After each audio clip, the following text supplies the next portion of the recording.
All right, welcome to CapeCast. Brandon, how you doing this evening? Hey, I'm good. How are you doing? I'm doing good, doing good. So this is going to be our beginning of our long series of Snyder Cut reviews. We're going to review chapter by chapter in order to not drop a 6-hour episode on you. It's for the best, guys. You'll thank us later. I think we went. I think we hit about 2 hours on one of the trailers at one point. So we're trying This is to. true. Yeah, we're trying to do what we can to help you guys out in the time category. But no, thank you guys for joining. I will say definitely hit the subscribe button here on YouTube if you love talking superhero movies or anything geek, really. We do weekly shows on here, and then we also have a movie review show called Cinema Machine that we have with one of our buddies, Al.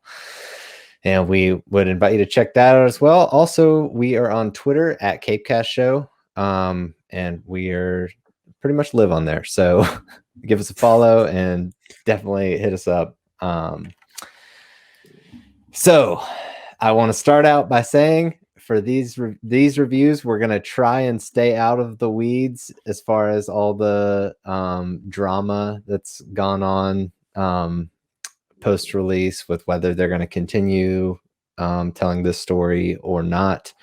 Our intention is to focus on the material because this is a movie that we've been looking to for years now, and we really want to get down in the nitty-gritty with this stuff and not get too bogged down in,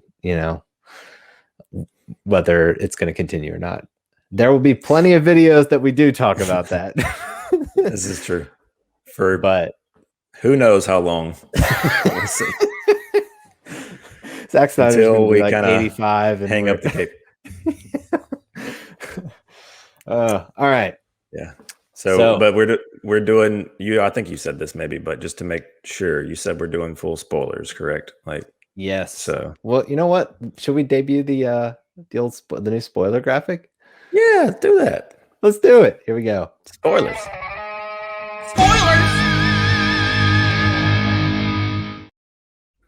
What a lovely voice.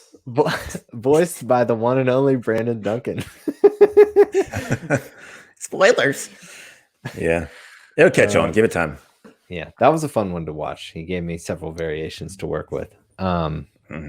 Anyways, all right. So for this episode, we're going to talk about the prologue and part 1. Don't count on it, Batman.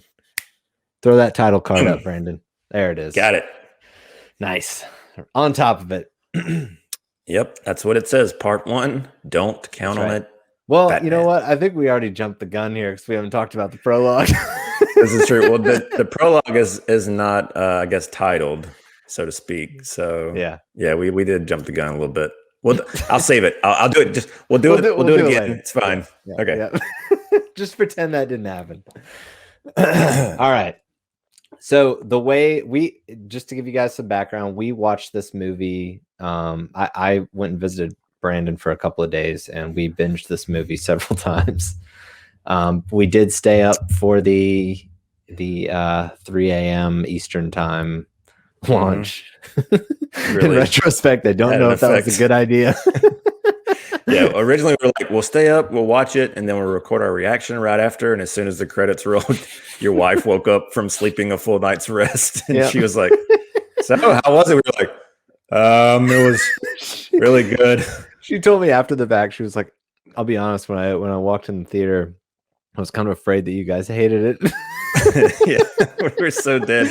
I literally walked out the door and just crashed on the bed in like 15 seconds. We had like a 3-hour power nap, and then did our initial reaction.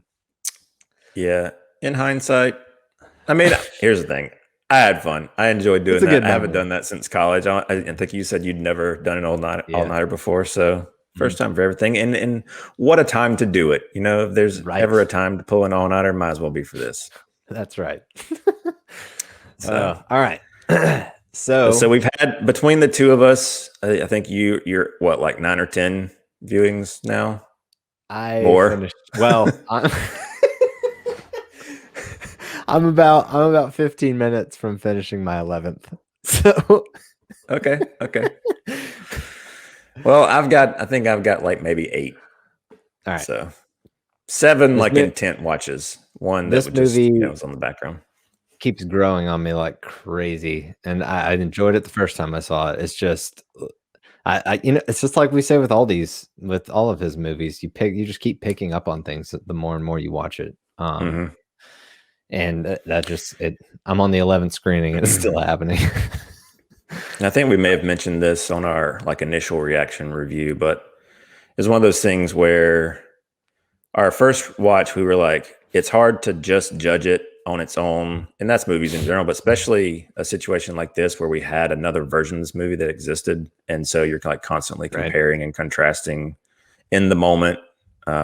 So it takes, for us, 2 people that are so ingrained in this, it just takes a little more to just really separate yourself from that. Yeah, I think the way that Brandon, in our initial review, we mentioned that Brandon, about a half hour into it, he kind of had to sit back, and he kept fighting this feeling about this footage shouldn't exist. How am I watching this? This footage shouldn't even exist. Yeah, it's a very weird thing to take part in. But in all reality, nothing like this has ever happened for a movie of this scale. So there's nothing to really compare it to. Indeed. But yeah, all right. So let's dive into this thing. Let's start with the prologue. Do it. It opens up. This movie opens up very different from the theatrical. Basically, in the same way that Zack overlays Man of Steel and BVS, the beginnings and endings of those movies, he does the same with BVS and Justice League. So we see Superman's death from a different perspective, from the perspective of. Could you try again? Oh, my watch is. My watch wants to talk. From the is Superman your trigger word for your assistant?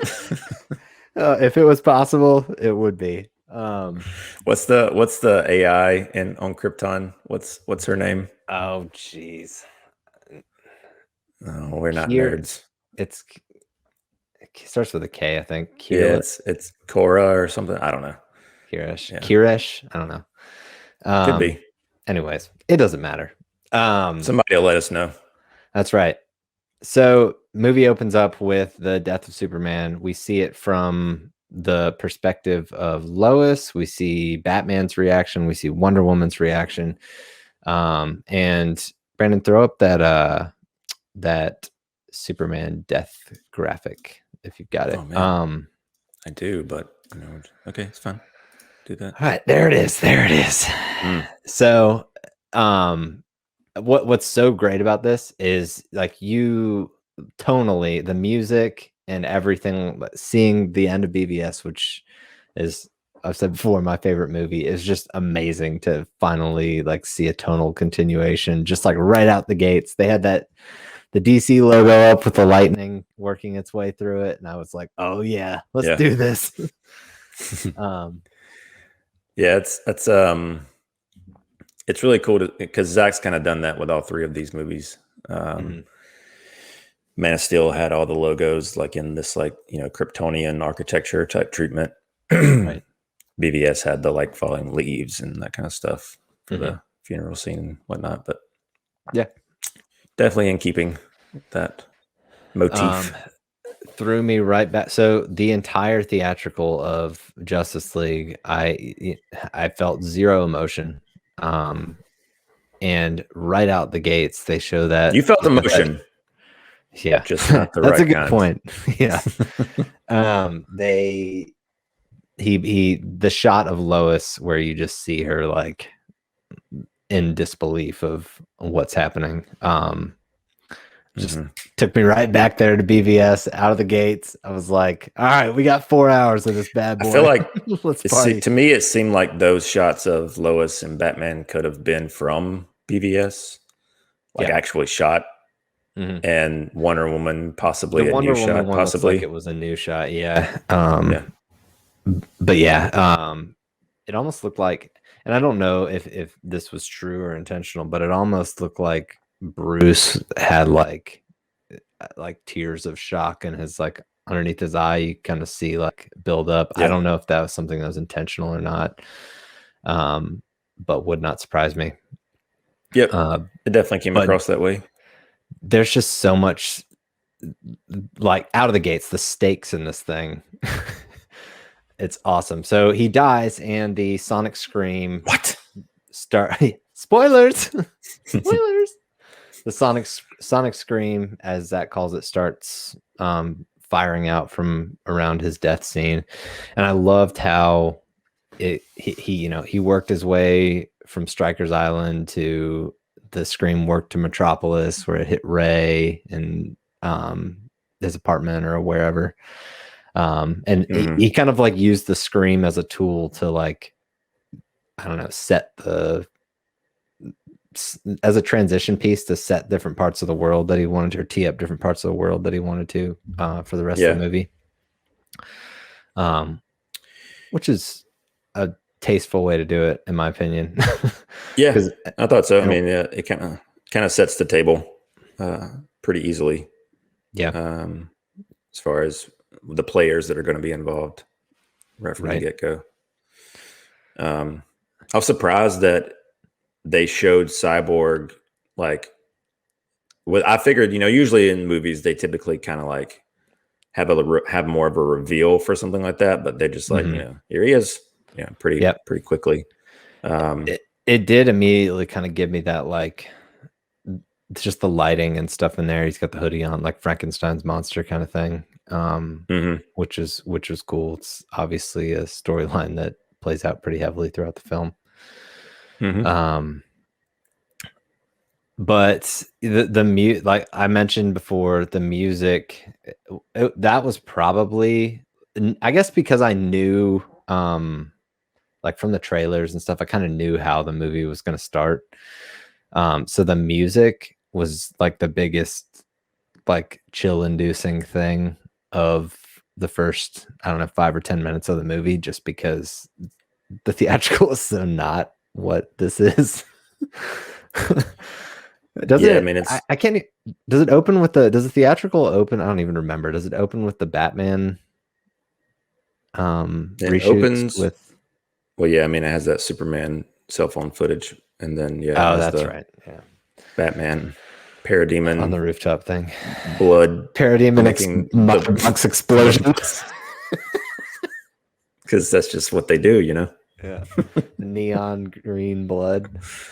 But yeah, so what was cool too is he had a shot of, and I was wondering, what do you think? Do you think that shot of Lex was a reshoot or not a reshoot, but Justice League photography or BVS photography? Yeah, I think it was a BVS shot. I would be willing to bet that it was a shot from him on top of the building when he's like, the night is here, or what, like that whole sequence when he's up there. Okay. And they kind of retrofitted it into that, because that is one of the shots, like the water doesn't actually look like he's in the water. I was trying to pay attention to that when I was watching it the last couple times. So I think because he's wearing the same outfit, they were able to do that. Yeah.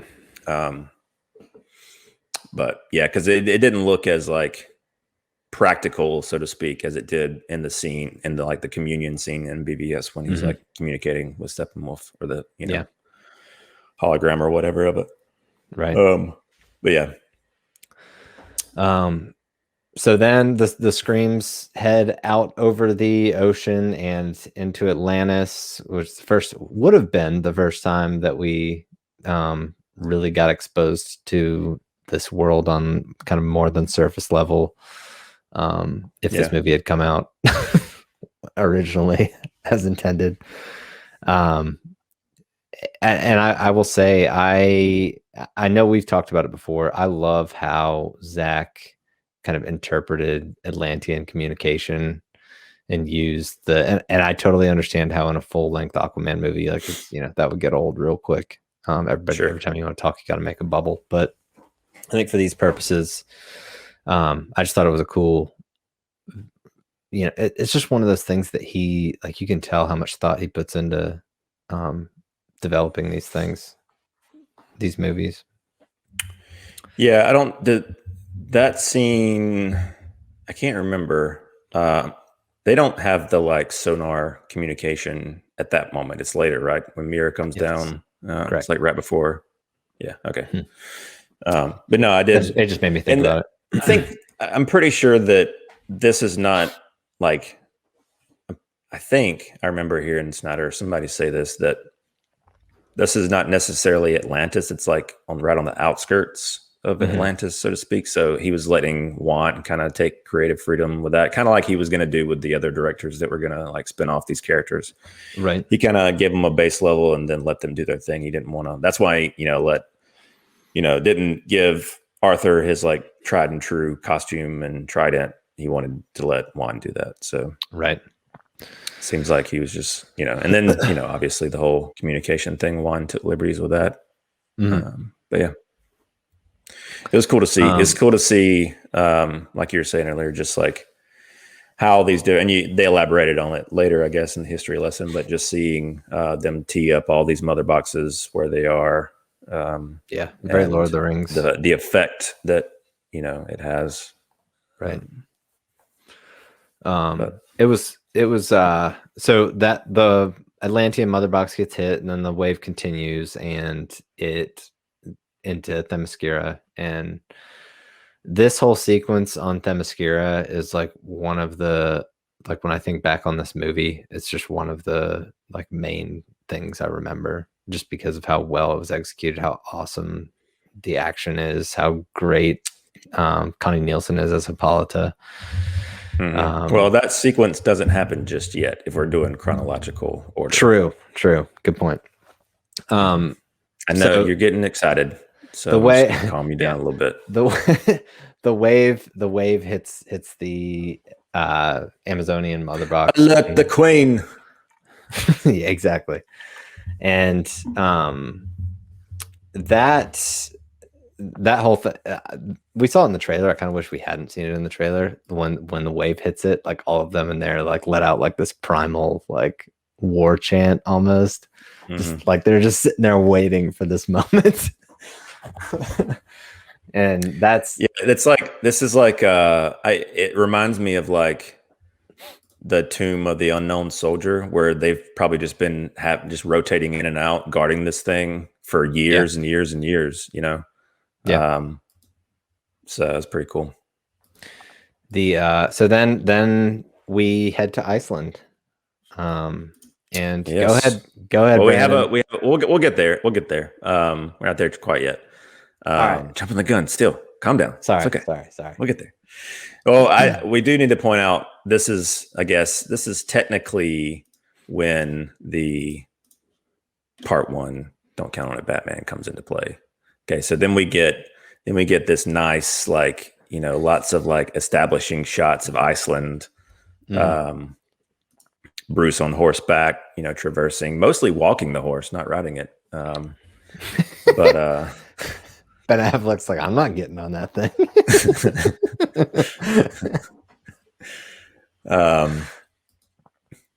But yeah, lots of really cool establishing shots. We did laugh that when he reaches the cliff, when he's looking down at the town, you can tell that the order of which he had goggles and a scarf and a hood, I think. Yeah. And he takes his hood off down. He goes for the goggles and it's like, oh yeah, I gotta take the scarf off. Yeah. You can just tell like he like kind of he hesitates. Yeah. And that's the one they chose. Yeah. It makes it so real, It's like I know. So changes his mind. It's organic. Yeah, we don't have a problem at all. Snyder We're not biased at all. But yeah, that was a really cool like, and that's the kind of thing that I love about the format of this movie, letting it breathe, just letting it be 4 hours, just having these establishing shots, just letting it linger and kind of just take it all in. It's great. There's another moment that we'll talk about that does that in this town in a second, but Bruce Wayne. Yeah, we finally got to see the full-on Aquaman first interaction with Bruce instead of like haircuts flipping back and forth and weight fluctuating. Yeah. And of course, in true Zack style, just the way that the guy's holding the business card, like the polycoat is like shining over the W in Wayne. He's like shifting it around. Yep. And then he's got that freaking shot that I love. I don't know why I love it, but I love it. It's where the guy is talking to Aquaman, and you literally just see like an eighth of Aquaman's face, his hair, and like an eighth of his face. And it's just I don't know. We watched this movie 5 times together, and I knew every moment that you were going to like talk about something that you like every time it was the same thing. I was like, I love it. And when we watched it for the 5th time, when Chris joined us, I was like, Ryan's about to talk about this one thing right here. And then you would talk about it. That's great. That's so good. So we got the this is one thing I'll say too, out of the gates with this film, the Chris Terrio dialogue just like stands out 180 degrees from what the theatrical was. Just like basically Aquaman kind of throws Bruce up against the wall, and they've been talking in this Icelandic language the whole time, and Bruce is just kind of, Aquaman's the translator. Bruce is talking in English. He throws him up against the wall, and then Bruce talks in that language, just like, yeah, I've been listening the whole time. It's so great. Yep. Says, I don't think so, or something. Yep. He gives that little like smirk that we saw in the trailers initially. Yeah. The whole talk to fish smirk. Talk to fish. Yeah. Yeah. Throws the cash out to the side where the kid comes up and grabs it, 25 grand or whatever. Yeah. So they end up leaving. They have a little conversation on their way out. Basically, Bruce is trying to, as you'd imagine, recruit for Aquaman for the Justice League, which doesn't go well. Don't count on it, Batman. And he leaves. He swims away, and we get this Icelandic song that is sung, which has been kind of for whatever reason, kind of like a controversial thing in the film, just whether people like it or not. I absolutely loved this from the first time I saw it. It was it caught me off guard at first. Yeah, for sure. The song itself too, like it's a great song. The rendition is great. Like, I think Ray Porter actually tweeted that. One of his colleagues' grandmother wrote the song or something. Yeah, small world kind of thing. Yeah. No, I the more times that I've watched this, the more I love this scene. Yeah.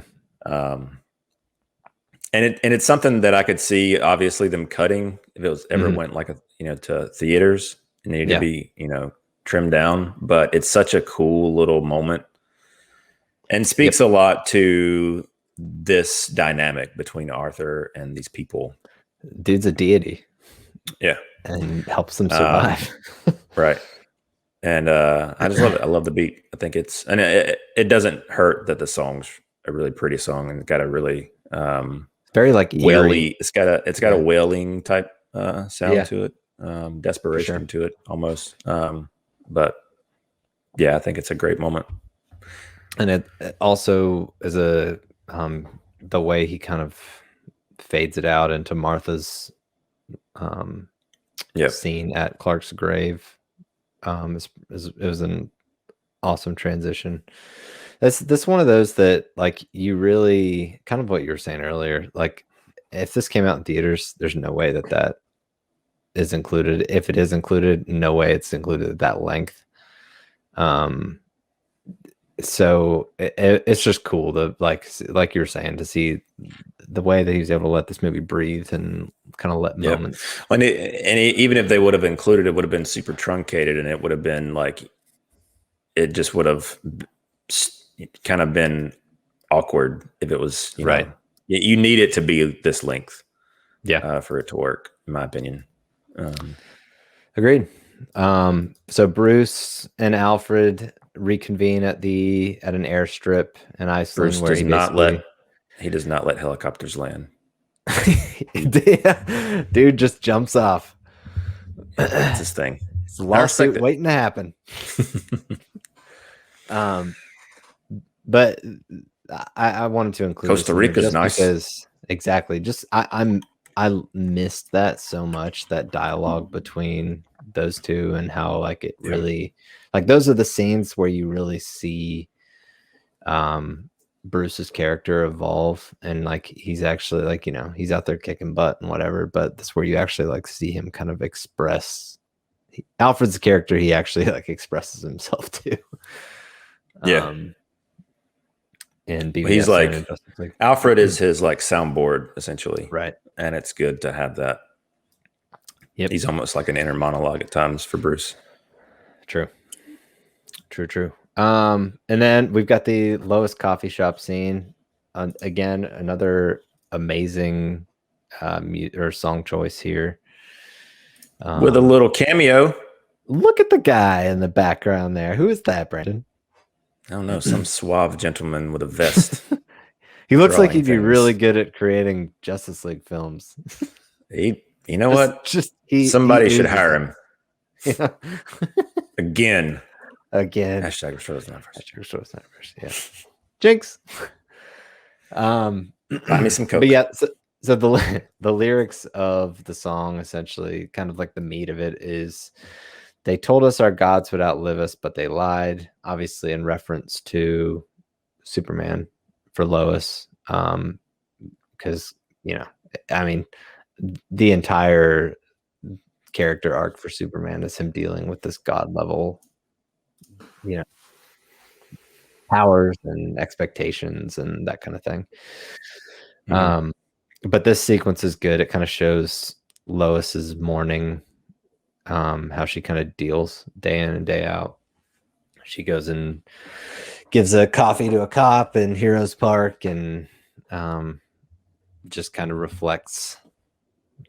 But I think we were watching this with Chris, like our fifth screening. Yeah. And he said he mentioned when she walks out of the coffee shop, he's like, this scene just oozes Zack Snyder. Like it totally does. Wasn't there we were looking at the branding and stuff, wasn't there a Leica? Yeah. It's a Leica shop. It was either this scene or a different scene. I can't remember, but yeah, there's there's the Daily Planet truck that drives by, drops off a newspaper, and it's some kind of Fountainhead reference on the actual newspaper. Yeah. Something about an architect building. I've never read Fountainhead. I'm not gonna act like I know, but somebody said that. It's probably Scott McClellan. He's smart. You heard it here. Brandon's so nice to Scott. Gotta give him credit. Yeah. I will say, dude is on top of. I feel like every time anybody tweets him anything, he's like, "Yeah, I knew that," and adds some sort of nugget of It's so funny knowledge. He's like, and we knew this back in March 2018. I'm like, how do you remember that? It's like so specific. It's like right. Me guessing the year would be impressive. Oh man. So then we kind of move on to the Wonder Woman bank scene, which in the theatrical, I didn't give a rat's bleep about. It was just so white bread superhero movie. I don't know. They didn't relay any of the stakes. It comes after in the theatrical. It comes after that intro song. Everybody knows all this slow motion, just them trying to ape a Snyder shot, but just falling on their faces. Sure. And then it goes into this sequence, and it's got this weird don't think, yeah, some weird music. Waiting for like a black and white animated character to like waltz in. Right. Yeah. Roger Rabbit's holding up the joint. But yeah, it's just, and they just nerf it so much. I mean, it still has at its core a lot of Snyder stuff. And it's probably all Snyder stuff, honestly. I will, that Lady Justice, and this was in the theatrical too, the Lady Justice statue shot of her at the beginning. I'm like, every time, it's like, this is great. This is such a Snyder thing to do. Yeah. But it definitely, it puts its like, it kind of lets you know up front in this moment. It's where it's like, all right, this is not necessarily child's play. This is, we're going like, we have blood everywhere. We've got headshots going on. We've got F-bombs being dropped. Right. It's like the stakes are high here. It's not like we're not going to nerf this situation because it's a pretty serious situation. This hostage, with kids. Yep. They don't the main dude, he's menacing in this. Like he gets the kids cornered and he's like, lambs to the slaughter. Like you just I don't know, you really feel like the terrorist nature of this group and how they're just like at the end they're just trying to kill people. The kind of establishing shot of him walking to the window and he like tips his hat down to the sniper and all that. And then there's like we talked about, the speed ramping and slow-mo stuff in this sequence is just mind-bogglingly amazing. And then you've got the bullet deflection, like parry almost, where she's just like with the gauntlets. Yeah. No, that it's every time it's super, I'm like, oh god, I need it. I need more of that. Super kinetic, drop kicking people, throwing them head first into walls, cracking their skulls open. It's great. Yeah. This is my Wonder Woman. Like, right. It makes you watch Wonder Woman 84 and it's like, come on. I like see this and then like all I can picture from Wonder Woman 84 is her like floating over the railing at a mall. Like, we won't be doing that today. Yeah. You're not. Like that. You're definitely not. You're doing a whole lot of nothing. And then so she neutralizes the situation. And this is the first time we see the junkie or hear the junkie kind of modification to her theme, which I dug. Mm-hmm. I loved in this sequence specifically, they kind of, as she jumps out of the roof with the briefcase, she's tossing it up in the air and they almost play like, I think it's like a synth version of the traditional Wonder Woman theme that from BVS. Mm-hmm.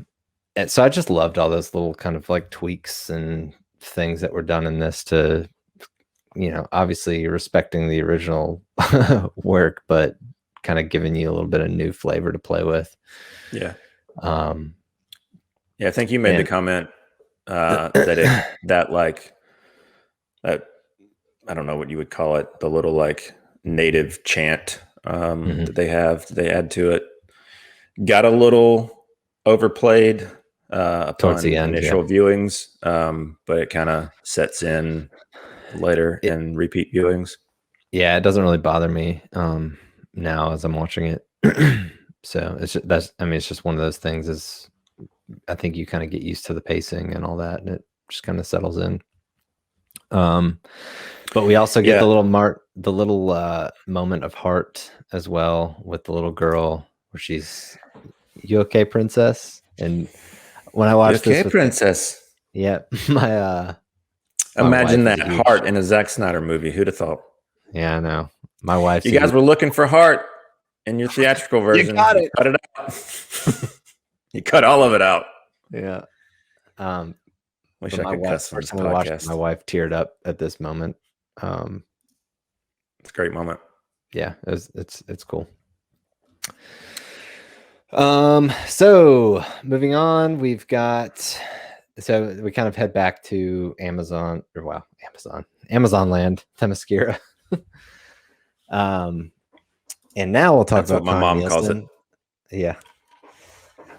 Now I'll talk about Connie Nielsen and say that she is the underdog not underdog, the unsung favorite for me in this movie. Like, I knew she was going to be in it, but I didn't realize the extent that she was going to be in it, or how well, like, man, we have to get more of this Amazon, whatever this was in this movie. Yeah. A lot less of Wonder Woman 1984, please, and a lot more of this. Here. I couldn't agree more.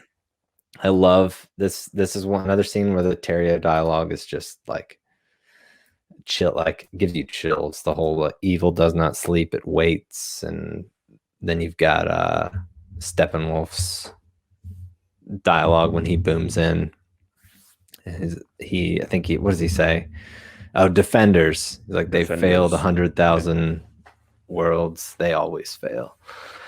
And then you get I'm getting chills right now. But you can't see it. I'm getting chills.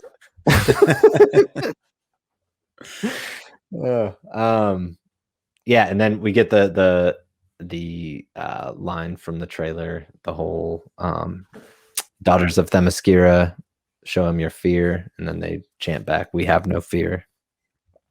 So cool. And yeah, I love it. Just straight up, like, pure warriors. Freaking love this shot. This is probably another one of these times.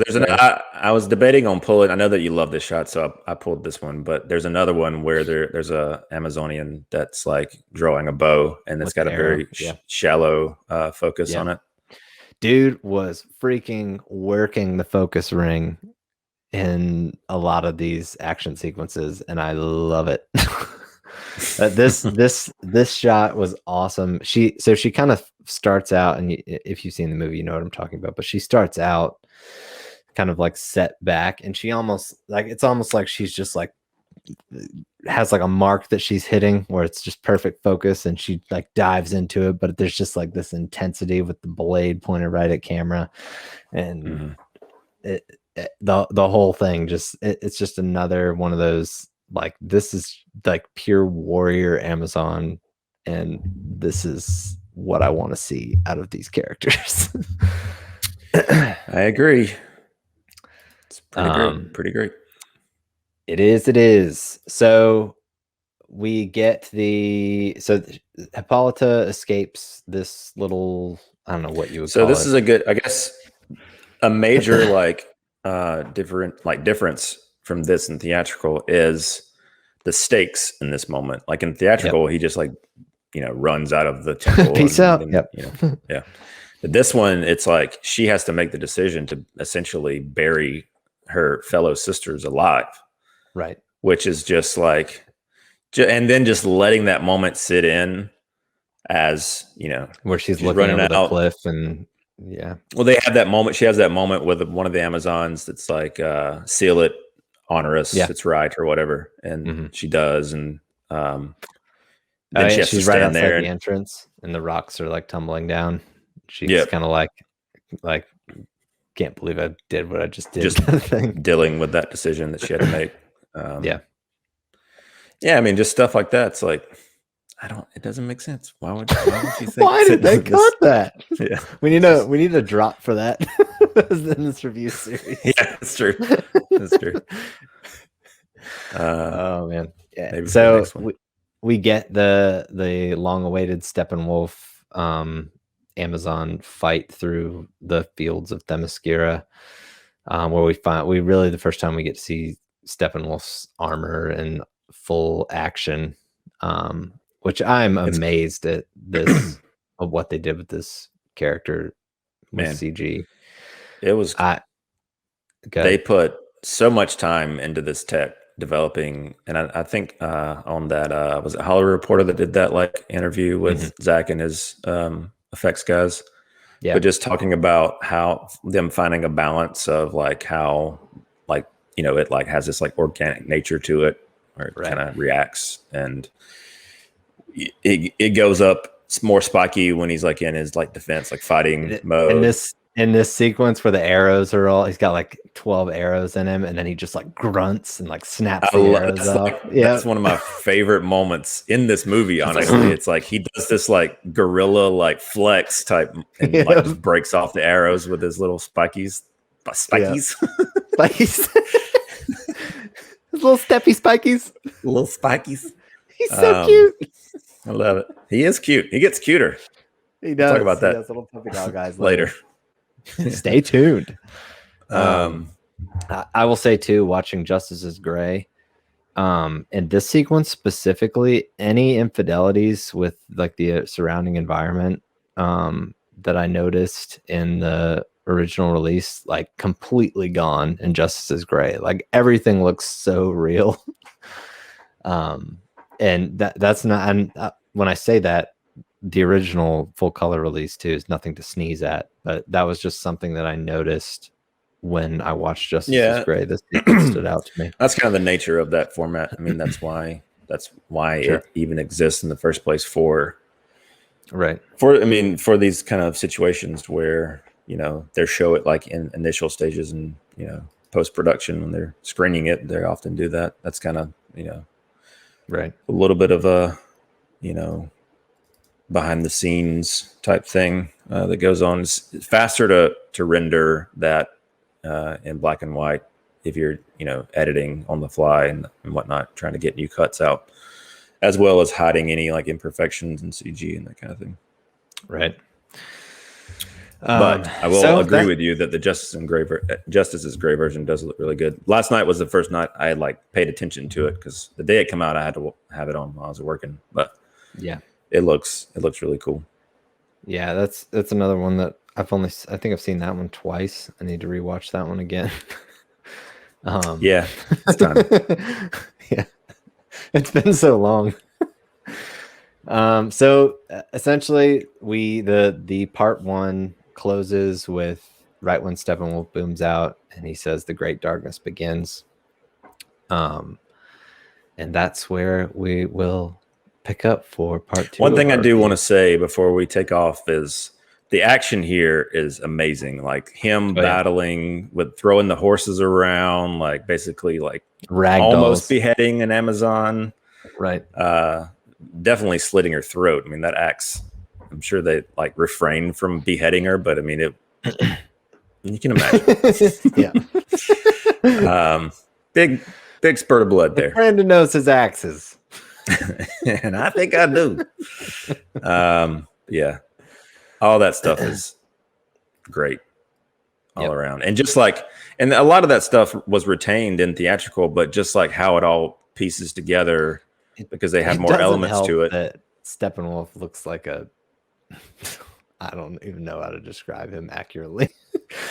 He looks like poorly designed PS2 character. Yeah, like a World of Warcraft create your own character. I think you said it best was recently was, are we supposed to be afraid of this guy? He's got a belt buckle. Yeah. That's true. Little skull belt buckle. He's like on Ready Player One. What's the character that's I know what you're talking about. What's his name? The guy from Deadpool. His character reminds me of that. Yeah, He's got I can see that skull belt buckle thing. Yeah. All right. Yeah. Well, Brandon, I think it's about time we wrap this one up. So our plan is to do kind of weekly, drop these weekly. So we will have part 2 up at some point, hopefully early next week. And it's gonna be fun, man. It's gonna be a fun one to work our way through. It's all gonna be fun. Yep. That's right. Well, looking forward to it. Heck yeah. Until next time, I definitely hit the subscribe button here on YouTube to stay up to date on all the stuff that all the content we're putting out. And then also follow us on Twitter at CapeCast Show. Like I said at the beginning, we pretty much live on there and need our Snyder fix. So